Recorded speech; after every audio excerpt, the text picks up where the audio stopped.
My name is Dave Pollard. I'm the Education Outreach at Spaceport Cornwall. If I could ask everybody not presenting at present just to be on mute, you're going to hear from myself and our partners at Virgin Orbit in Long Beach, California. So huge thank you to them for getting involved today, because it's close to 7 a.m. Their time. And then I'll ask Michael Lynn to take herself off of mute and present at the end of this part of the presentation. So the agenda for today is you're going to hear from me originally, and I'm going to talk to you about Spaceport Cornwall and the local space sector developments here in Cornwall. From 3:30 till 3:45, you're going to hear from Virgin Orbit. At 3:45 till 4, we're going to have a Q&A session. So please start thinking about questions that you might wish to ask at the end of our presentations. And at 4 o'clock, we're going to try and take a photograph of any students that are willing to get involved and close this session. So Spaceport Cornwall, our motto is launch our future. Today, I really want this to be about launch your future. I'd love this to be a catalyst for you wanting to get involved in the space sector in the future, or just to increase your knowledge. Today's been brought about because of 3 Penrice students who won the UK Space Agency satellite competition. This is a competition that asks young people to come up with novel ideas of how to use satellites to benefit humanity. And the girls came up with an idea about Safely, which is a wristband that people can use at festivals to locate their friends or call for help. So sorry if this is an embarrassment, Grace Gordon, Emmy Lovegrove and Maddie Watson, but you should be really proud of what you've done. Well done to you. So my name's Dave Pollard. I have been brought up in Cornwall. I went to Helston College for my education. I'm just going to let one final person into this meeting. Sorry.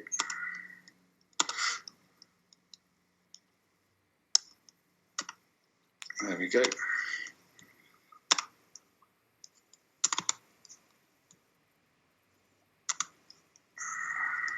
Okay. And my entry into the space sector has been very recent. I've been in place for about a month, and I came across from the Careers Hub locally.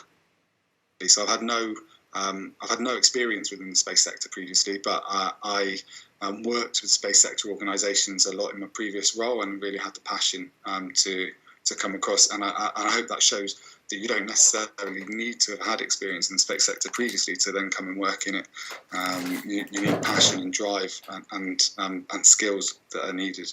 My day-to-day job is to be speaking with schools like you and students and the wider public to try and engage them in what's happening locally, and just for them to feel enthusiastic and excited about the opportunities that we have here on our doorstep.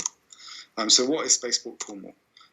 Spaceport Cornwall is going to be based at Cornwall Airport, Newquay, and it is a project, a joint project between Cornwall Council, Virgin Orbit, the Isles and Scilly local enterprise partnership, and we are aiming to launch satellites right here from Cornwall Airport, Newquay. And you might think, why has Cornwall Airport Newquay been chosen? And Cornwall Airport Newquay has been chosen to host Spaceport Cornwall because it's got one of the longest runways in the UK. It's fairly unpopulated, and it's got a low amount. It's got quite an uncongested airspace. And again, you might think, why do you need a long runway if you're launching rockets? And you might think that this is the way that we are going to launch some satellites. But there's a novel new way to launch satellites and rockets, and this is through Virgin Orbit's new developments. This is a Boeing 747 that has a rocket attached to it, and this will be how Virgin Orbit will be launching satellites from Cornwall Airport, Newquay. And Michael Lynn is going to tell you a lot more about Virgin Orbit and the developments there, so I won't talk too much about it. But Virgin Orbit will be launching from Spaceport Cornwall in 2022. And this is hopefully what we're going to get to see in 2022, launching from there. So why are we at a point now where we're needing to launch more rockets into space and more satellites into space? And the reason for this is that satellites have got a lot cheaper over time. You can now launch a satellite for under £1 million, and the reason they've got a lot cheaper is because they've also got a lot smaller. Decades ago, they would have been the size of double-decker buses. Now you can get satellites that's the size of a shoebox, so small sats. And this is an example of a CubeSat, so one form of small satellite. And the most recent expectations are that we're going to need another 32,000 of these in orbit by 2030. So there's a huge demand to launch these satellites. I've popped this slide in because I think it's on the science curriculum that you study. So this is one for the science teachers out there. You've got 4 different types of orbits. You've got HEO, which is high Earth orbit. You've got GEO, which is geostationary Earth orbit. And this orbit, if you launch a satellite into geostationary Earth orbit, then that satellite rotates exactly the same speed as our Earth rotates. So if you had a Goonhilly Earth Station satellite receiver dish pointed towards that satellite receiver dish wouldn't need to change its rotation at all. It will follow that satellite as it goes around. You've also got mid-Earth orbit, and then we're going to be talking about low Earth orbit. So the satellites that we'll be launching from Cornwall Airport Newquay will be low Earth orbit. And low Earth orbit satellites rotate around the Earth at a much faster speed than the GEO, MEO, and HEO satellites. So generally, they'll be in constellations or clusters of satellites. You may have heard of things like Starlink or OneWeb. They're constellation satellites, so that there's a spread around the world so that information can be passed on. And LEO satellites are less than 2,000 kilometres, but can be as low as 160 kilometres up. So what is the opportunity for Cornwall? So in Cornwall, we're going to have a runway and a spaceport with Spaceport Cornwall and Cornwall Airport Newquay. We're going to have an aircraft and a rocket with Virgin Orbit. We're going to have mission control facilities with Goonhilly Earth Station. And we've also got satellite applications catapult. So the satellite applications catapult is for businesses or people who have got ideas of how they could use satellites in a commercial way. So similar to the satellite competition, to get in touch, and they can support them with setting up their businesses. I'm just going to ask if everybody else could go on mute, because I think there is a little bit of background noise from somewhere. So if everybody can mute, that would be great. The UK space sector, I'll go back to that slide, sorry. So there's a huge opportunity in Cornwall and to develop this space cluster even further. And we're hoping that Spaceport Cornwall will be a catalyst for this, bringing inward investment and really developing the amount of opportunities that are here. The UK government has also targeted the UK with capturing 10% of the £400 billion global space economy. So that's £40 billion that the UK are trying to capture. We actually manufacture a lot of the world's satellites in the UK already, but we have no launch facility. So Spaceport Cornwall will be that launch facility. The sector is growing quickly, and the average salary of jobs is a lot higher than other sectors locally and nationally. So the benefits are Spaceport Cornwall is going to create 150 direct jobs, but also for every 100 employees, we're going to be supporting a further 179 jobs. But for me, like I said, I think it is that the catalyst that Spaceport Cornwall can be in bringing inward investment and helping to develop a much larger sector locally that I think is really exciting. We also really want to inspire a generation. So when the Apollo program was around in the 1960s, they found that the amount of students studying STEM subjects and studying STEM subjects right up to the highest level increased substantially. And that, for me, I think that's because students can see the real world possibilities linked to those subjects.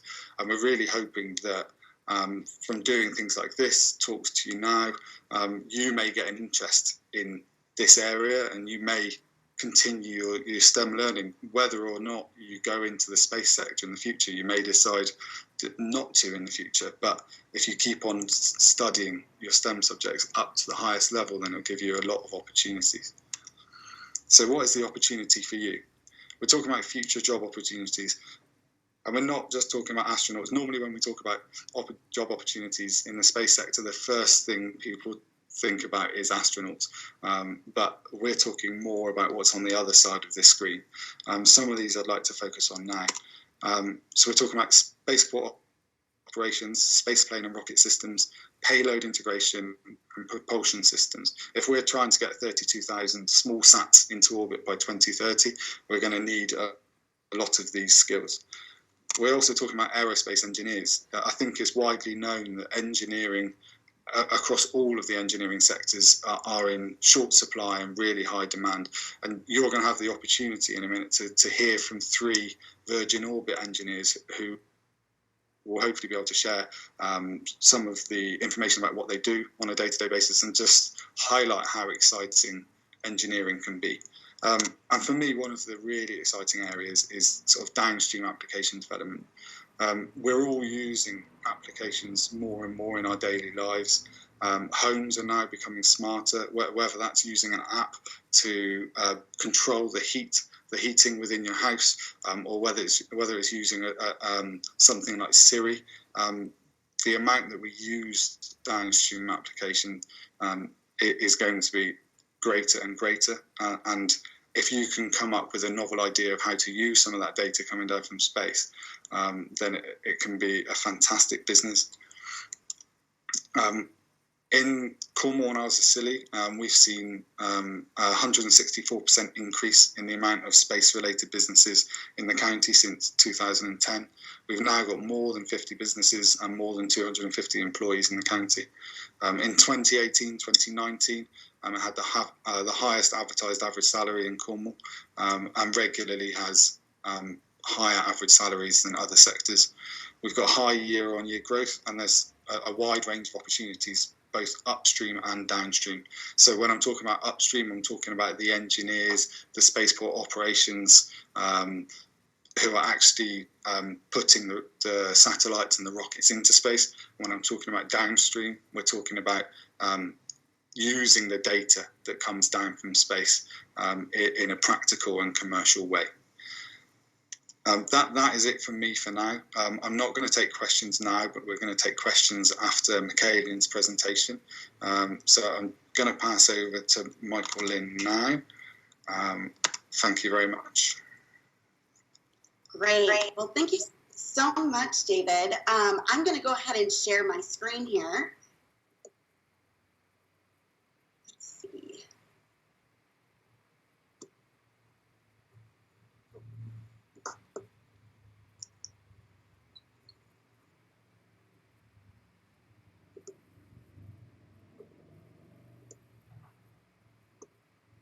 Okay. Can you all see my screen okay? Yeah, I can. Okay, well, wonderful. Well, hey, David, I really appreciate your presentation and allowing us, Virgin Orbit, to be here to speak to you and all the students today and the teachers. So we're really excited about this program. And I just wanted to take a few minutes to walk you through some of the cool things that we're doing on this front, and also want to introduce you to our team. So my name is Michael Ann Thomas, and I'm the project manager, the Virgin Orbit project manager for Spaceport Cornwall. And I have a few of my colleagues here with me that work at Virgin Orbit, and they're going to go through some of this material here and introduce themselves. But first, I'd like to introduce you to Derek Boston. He's our Virgin Orbit Senior Risk Officer for Spaceport Cornwall, as well as our Chief Administrative Officer and General Counsel. Over to you, Derek. Okay, great. Well, thank you, Michael Lynn. It's a real pleasure to be here. And hello, everybody. As we said at the top of this presentation, we are here in California. So we're 8 time zones away from you. So it's a little early in the morning, heading on to 7:30. But we're really happy to be here. We're, of course, in a very different climate than you. We expect to get up to about 33 degrees today. So pretty warm, and actually pretty warm for us even at this time of year. But we are going to give you a lot of information about Virgin Orbit, and I'll get out of the way very shortly because that's the more important thing. I just wanted to thank, though, our partners at Spaceport Cornwall for putting this together. So David, Melissa, Jess, Ross, and Miles, thank you so much for making this possible, and we really look forward to doing this and many other programs. And thank you also to our internal team, Michael Lynn, Madison, Parker, and Hannah, for getting up early and putting this together. It's a great program. And so I'm going to hand it back to you guys, and away you go. All righty. Well, thank you so much, Derek.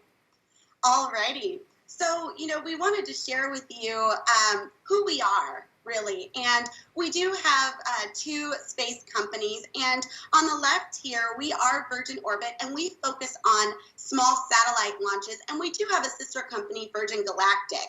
They're focused on human space flight. And the gentleman in the middle there is Sir Richard Branson, and he's our big boss. This is our incredible Virgin Orbit team.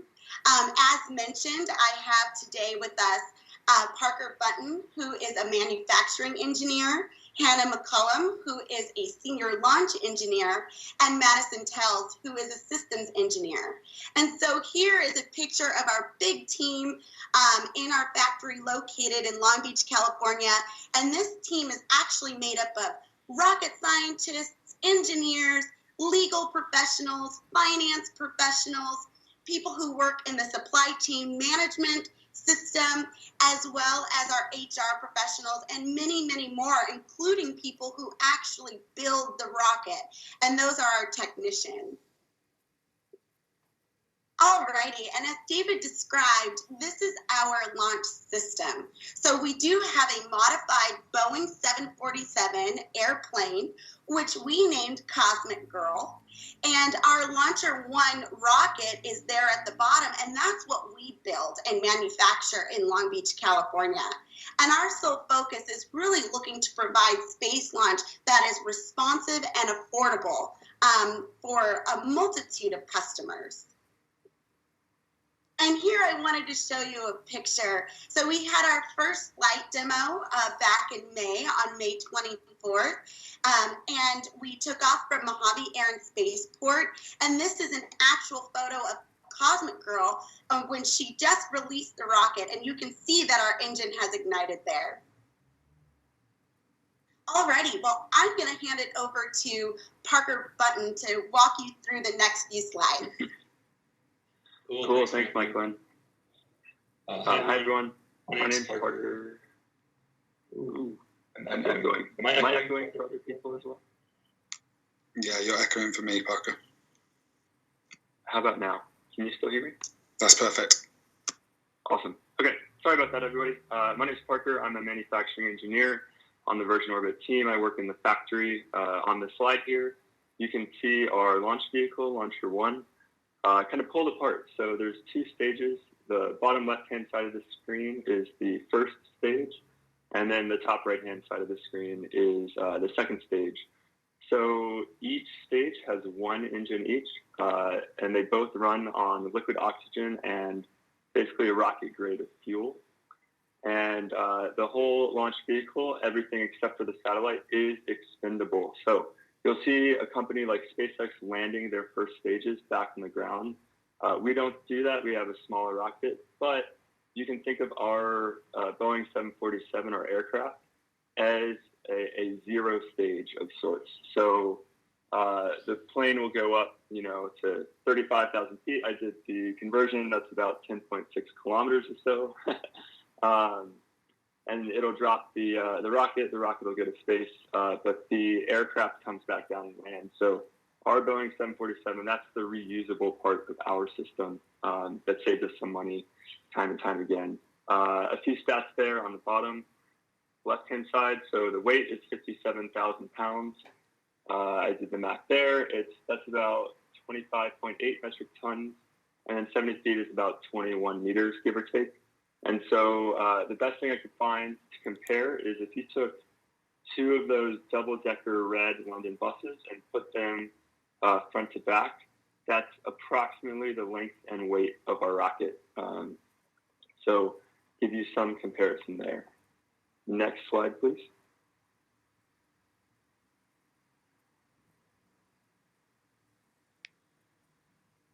Awesome. This is a picture of our rocket factory. So this is where I work and a lot of us work in Long Beach, California. You can see a number of tanks and rocket parts spread out across the facility here. We have anywhere between, I'd say, 5 to 7 rockets in production in various stages at any given time. Our goal is to hit 24 rockets a year, really start churning them out. That's about one rocket, every 2 weeks or so from beginning to end. So we do the whole process here. We design all the pieces of the rocket and then we build them in-house, whether that's making the composite parts or 3D printing metallic or plastic components. And then we put them together. So my job as a manufacturing engineer on the day-to-day is to write instructions or work with problems as we're building this, and then check out the assemblies to make sure that there's no problems with it before we ship the rocket out of the factory. Next slide.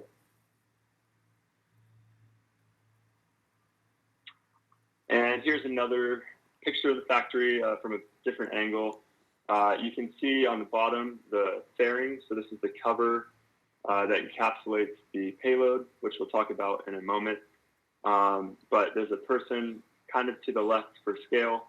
And so you can kind of get a sense for how large and small these satellites that would fit in our rocket are that we touched on earlier.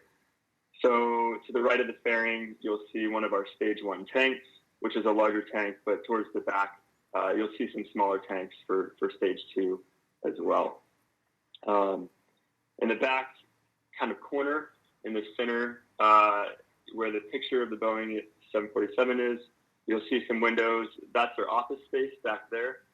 We have 2 floors of office space, and it's really neat because we work right next to the hardware. So as we're building up the factory, if there's a problem or we want to go check something out and get eyes on something, we'll just walk downstairs and go to the floor and see. Or if we're working with technicians to make sure everything's built up the correct way, we just walk downstairs, and it's a very hands-on job. So that's what I really like about my job. It's not sitting at a computer all day. There's a hands-on component as well. So that's the rocket factory. If you have any questions, we can take them at the end, but I'll pass it on to Hannah for the next slide to talk about the fairing a little bit more. So Hannah's a launch engineer, and I'll let her take it from here. Yep. Hi, guys. My name's Hannah. I am a senior launch engineer with Virgin Orbit, and my current focus is actually the payload and the payload fairing. So my job right now is to design systems and write procedures on how to keep customer payloads happy. So right now that means that we have to keep it air conditioned, and air conditioning in a desert is a little bit difficult. It's sometimes really hot, but what people don't know most of the time is that at night in the desert it can get really cold as well. You end up having a lot of heat loss just because there's a lot less water in the air to trap it. So we have to keep the payload air conditioned. We also have to have heaters for it. We have to make sure that everything's happy. We also will end up actually physically connecting the payload fairing to the rest of the rocket once the payload has been installed. So the room that you're looking at here is the PPF, or our payload encapsulation clean room, where customers and Virgin Orbit engineers and technicians will work together to install payloads into the fairing, which can then be shipped separately from the rocket. But this isn't the only thing that I've done here. Next slide, please. I also have worked as a propulsion engineer. That was what I spent the bulk of my time working here at Virgin Orbit as. This is our Newton 3 engine getting integrated onto the Launcher 1 rocket.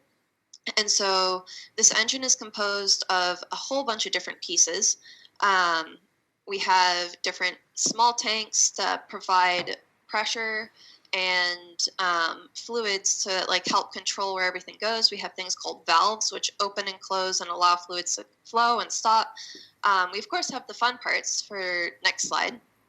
So we have these things on the engines called turbopumps, which are kind of like baby jet engines, but instead of sucking air through them to propel you forward, these turbopumps take fluids, in this case our liquid oxygen and our RP, which is called rocket propellant 1. It's basically very, very, very refined gasoline that we push them through these turbopumps and actually step up the pressure so that we can operate our engine more efficiently. In the background there is also one of our engines, and one of the things that we're trying to improve is the length of time it takes to make an engine, because right now with the current processes that we have, it takes about a year from ordering parts to having a completed product in order to make one of these engines. But if you can go to the next slide, this is actually an area that you guys can really help us out with, and in the future is going to be a really big piece of growth for all types of engineering industries. It's 3D printing. So what took us a year to make the chamber, we made this chamber here in a couple of days. Now it doesn't have all the same pieces as the previous chamber, and we're working on making it such that we can reduce the lead time of these chambers and the time to make them from about a year to about 6 weeks. And that is actually game changing in rocketry. One of the things that has happened over time is that because we've done a lot of these things before, people who want to start a new company and make a new rocket, such as Virgin Orbit, has been using technologies that have been used time and time again in the past. And so it means that you're not really changing many things. You're not really doing a lot of different innovation. However, with 3D printing, you can take these things that used to take a year to make, so you don't want to do anything new because it just takes so long to get one, to 6 weeks. So that means that you can actually start iterating on design a lot quicker, and you'll be more willing to take risks and to do new things. And the different pieces of 3D printing, the different types of 3D printing, will completely revolutionize the way that we make rockets and satellites and probably pretty much everything else that we can think of.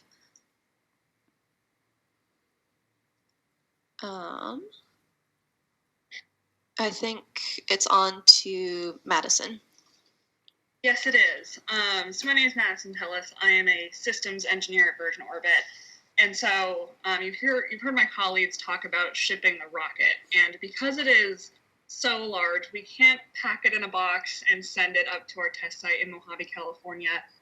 So we actually lift it, once it's all put together, we lift it up onto some structures, we check it out. And this right here, so it looks a little bit weird. We have some weights on the front. This is just some checkouts that we're doing to make sure that our rocket is ready to go up to the test site. And our payload, as Hannah mentioned, will meet us at the test site. And as you can see, we have some workers on the side just to give you a sense of scale, again, of how big this rocket is. And so if you go to the next slide, you can see our rocket being shipped up to the Mojave test site to be put on a test stand so we can do some checkouts and make sure that everything is working properly before we put the rocket onto a cosmic roller airplane. So this is a really key point for us where we make sure that everything is good to go. We don't have any unexpected data or anything like that. So at this point, we're working not only with the engineers in our Long Beach site, but we're also working with a lot of technicians and a lot of engineers at our test site as well. So it becomes very interdisciplinary. Everybody's role is really, really important to make sure that the health of the rocket is very well understood before we attach the rocket to Cosmic Roll. So this is a really, really key point. This is currently where we're at with our Rocket 3 with our upcoming launch. The rocket is currently back at the Long Beach facility, but this is where it was most recently. So if you go to the next slide, you can see this is a fit test for our previous rocket, Rocket 2. So we are testing to make sure that everything is going to be connected properly to the airplane, because that is really, really important for the safety of our crew and for the safety of the public around the airport where we launch from. So this is just to give you an idea, kind of an awkward sense of scale, but definitely a sense of scale of the rocket to the airplane and how that kind of goes together. The rocket is attached by what we call a pylon onto the left wing. And it's this really innovative system that our engineers have come up with. And we just, if you go to the next slide, you can see the rocket mated with Cosmic Girl. So once the rocket is mated to Cosmic Girl, that's where we really shine as a team at Virgin Orbit. And we go through, again, another series of checkouts and tests just to make sure that everything really is good to go. We use our ground support equipment, or our GSEs, we call it, are a series of trailers that provide all of the materials that we need to have a successful load of the rocket leading up to launch. So at this point, we are still working between the engineering site at Long Beach, California, and also at the test site as well at the Mojave Air and Spaceport. And so after this, we'll do it, after all of our checkouts, the airplane will taxi down the runway, it will take off, and it will go over to the ocean near Los Angeles, California, and it will drop the rocket, and we will have had a successful launch. So we are currently ramping up to our second launch. And this, again, this is where our team really shines. This is where a lot of my job comes from. I do a lot of launch licensing, so I work with both the US and also the UK space agencies and governments to make sure that we're doing it all safely. And we're protecting our payload, we're protecting our plane, we're protecting our people as well, is really, really important to us. So that's kind of an overview of what Virgin Orbit does from Long Beach all the way to Mojave Air and Spaceport and all the way out to space. So I will pass it back over to Michael Lynn. All righty. Well, thank you so much, team. That was great.